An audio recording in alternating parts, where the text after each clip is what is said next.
सबसे पहले तो मैं इस चीज का दुख प्रकट करना चाहती हूं कि इस सेशन को चलाने के लिए एक नो कॉन्फिडेंस मोशन की आने की जरूरत हुई। पार्लियामेंट्री डेमोक्रेसी का ये हाल हो गया है कि इस सदन में कोई चर्चा ही नहीं होती।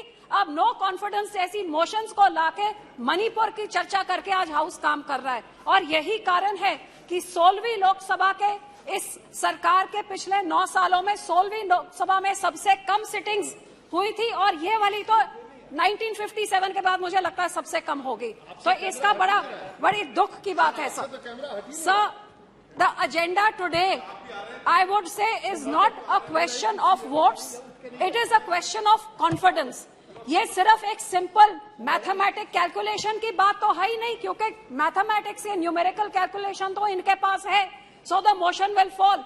I think the key word here is confidence. क्या इस देश में सबका साथ और सबका विश्वास इनके साथ है कि नहीं? किसके साथ है, इनके साथ कि इनके साथ?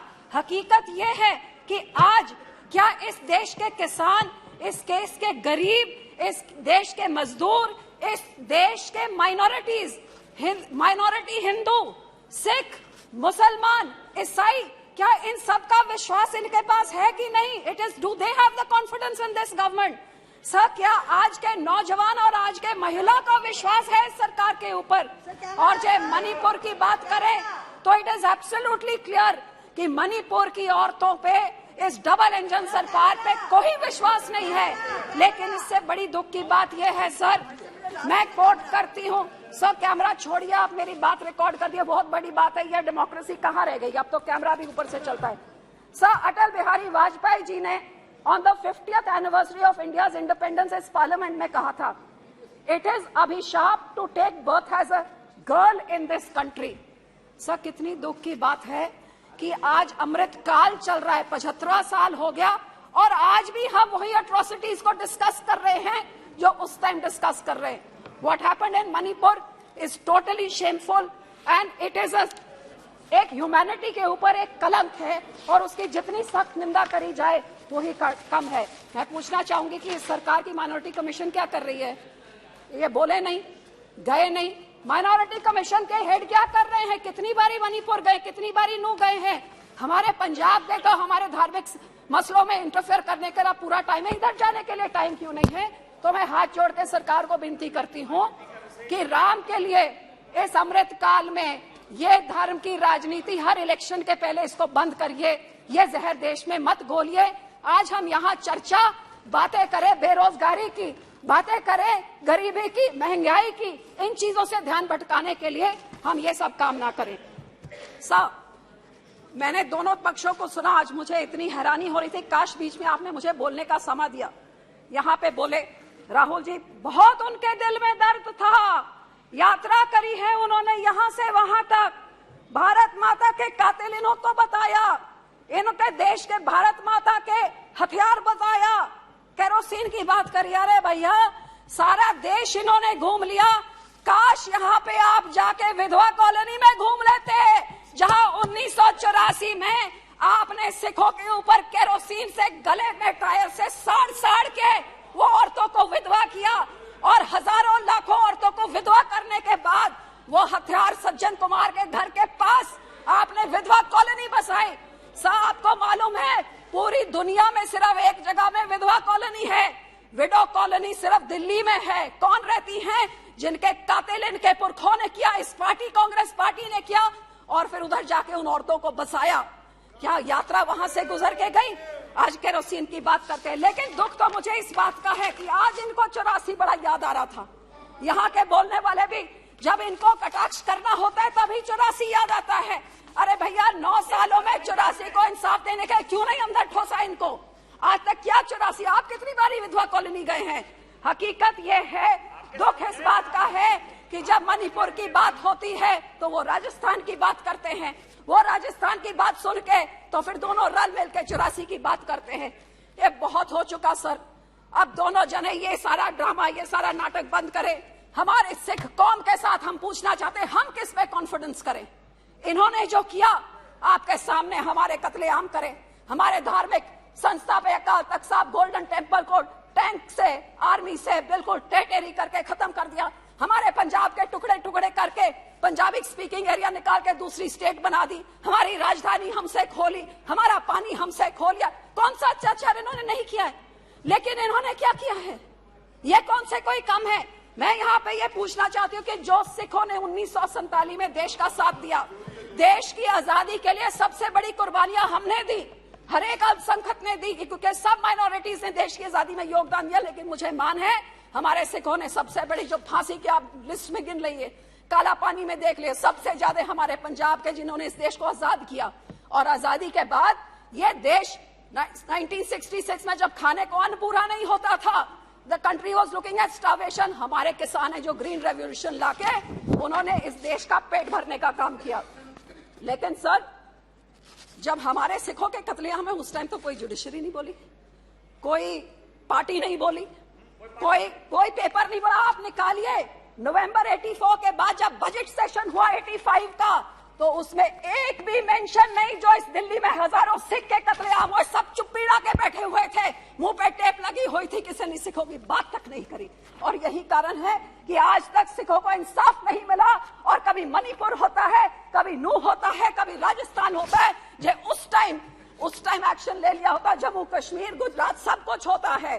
तो सर, जो सिखों के गुरु ने, 9वें गुरु ने, हमारे 9th गुरु ने अपनी कुर्बानी दी, कश्मीर के पंडितों की बात हुई।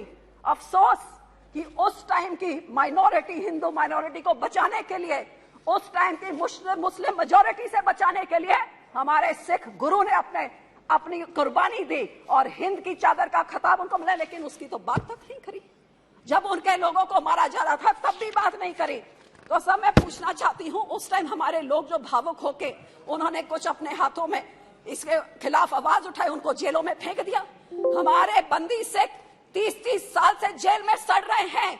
गुरु साहब के 550 साल गुरु नानक देव जी के, इन्होंने रिटर्न, इस सरकार ने कहा था कि उनको छोड़ा जाएगा, तो क्यों आज तक नहीं छोड़ा है? मैं इनसे जवाब मांगना चाहती हूँ। तो सिखों के खिलाफ हमेशा ये बेइंसाफी रही है सर, जिन्होंने अपने देश के लिए जान दी उनके साथ ये होता है। सब पंजाब में इन्होंने जो किया बताया, ये क्या कर रहे हैं पिछले 3 सालों से, जब से अकाली दल से गठबंधन टूटा है। हमारी राजधानी, आप सोचिए, राजधानी हमारी पंजाब रीऑर्गेनाइजेशन एक्ट पास हुआ, उठा के आप विधानसभा उधर हरियाणा को बना के चंडीगढ़ एडमिनिस्ट्रेशन ने जमीन दे दी। हमारा पानी, हमारा मेंबर जो बीबीएमजी से होता उसको निकाल के बाहर निकाले, हमारा पानी चुरा के दूसरे राज्यों में, जो हिमाचल पानी दिल्ली को देता है वो सेस लेता है, हमारा पानी जो राजस्थान रहता है तो पंजाब को कोई सेस नहीं। एक ही चीज तो हमारी है, चंडीगढ़ के ऊपर हमारा हक, सेंट्रल सर्विस रूल्स डाले जा रहे हैं। और सर, हमारी पंजाब यूनिवर्सिटी को भी आरएसएस का कब्जा करने की कोशिश की जा रही है। और पानियों का तो यो मामला है, पानी हमारा चुरा के ले गए, लेकिन आज जब सारा पंजाब पानी में डूबा हुआ है तो उस पंजाब के हाथ पकड़ने के लिए कोई नहीं है। आपको हैरानी होगी सर कि जब हिंदुस्तान में कोई आपदा होती है, जब कोविड हुआ तो यहाँ लंगर सिखों ने लगाया, जब यहाँ पे लॉकडाउन हुआ लंगर सिखों ने लगाया, जब कोविड हुआ आप दोनों से किसी से ऑक्सीजन पूरा नहीं होता, लंगर हमने लगाए। और आज जब पंजाब को जरूरत है, कहीं आपदा हो जाए, उत्तराखंड में हो, हम लोग जाते हैं, लेकिन आपने क्या किया हमारे किसानों के साथ? सर पहले सर 2 मिनट, सर हमारे किसानों के साथ क्या किया? सर जो किसानों ने सबसे पहले इस देश पे ग्रीन रेवोल्यूशन लाके इस देश का पेट भरने का, अब तो कह रहे हैं इन्होंने, लेकिन 70 साल से तो हम पेट भर रहे हैं। उनके ऊपर आप काले कानून लेके आए, अपने मंत्री की, अपनी एलआई की बात नहीं पूछी, सुना नहीं। जब बोलते थे मत लाओ, किसानों ने नहीं सुना और आखिर में मानना पड़ा, किसानों ने मजबूर किया कि गलत बिल थे, आपको वापस लेना पड़ा। और फिर ये डबल इनकम को क्या करना, डबल डिस्ट्रेस। आज बता दीजिए कौन से राज्य में डबल हो गया इनकम? पेट्रोल, डीजल, फर्टिलाइजर, हर चीज में महंगाई की मार सब झेल रहे हैं। कभी हमारे बच्चों पे, नौजवानों पे ऐसे लगा के उनको असम की जेलों में फेंक देते हैं। कभी हमारा कोई भी चीज हो, वहां पे हमारे किसान जो आंदोलन में थे एनआईए लगा देते हैं। कभी खालसा एक जो मदद करता है जहां उनके ऊपर। बहुत बहुत धन्यवाद मैडम, बहुत बहुत धन्यवाद सर। लास्ट 2 सेकंड सर, आखिर में मैं सिर्फ यही कहना चाहूंगी सर, मानस की जात सब एक को पहचान बो, मानस की एक ही जात होती है, एक पिता एकस के हम बारे की हमारे गुरबानी में सिखाया है। ये सरदार प्रकाश सिंह बादल 5 बारी मुख्यमंत्री रहे, एक दिन फिरकू हिंसा नहीं हुई, चाहे पंजाब का हिंदू मुसलमान, सिख, ईसाई सब उनको अपना समझता था, क्योंकि मुख्यमंत्री होके वो हर एक का स्पेशल दिन खुद बनाते थे। हर एक के धार्मिक स्थान पर, भगवान वाल्मीकि, गुरु रविदास होए, दुर्गाना मंदिर होए, हर एक का उन्होंने सत्कार और आदर किया।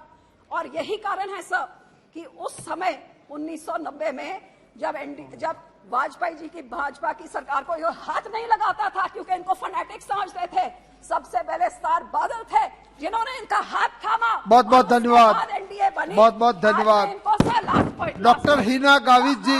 Sir last point, 2 second. आज मैं उनको यही बेनती करूंगी सर कि ये नफरत की राजनीति ये छोड़ दें, ये मलहम लगाने का काम करें, चाहे सिख हो चाहे दूसरे धर्म के लोग हों, क्योंकि हर एक का अपना हिस्सा है इसमें। और इस शेर से मैं एंड करूंगी, लगाकर आग शहर को ये बादशाह ने कहा, उठा है तमाशे का शौक बहुत, झुकाकर सर सभी शाह प्रसन्न बोले, हजूर का शौक सलामत रहे, अभी तो शहर बहुत है। बहुत बहुत धन्यवाद बंद करें डॉक्टर हिना गावित जी। सबको। और सर इसलिए मैं एंड में यही कहूंगी, महोदय, आपने आज इस अविश्वास प्रस्ताव पर मुझे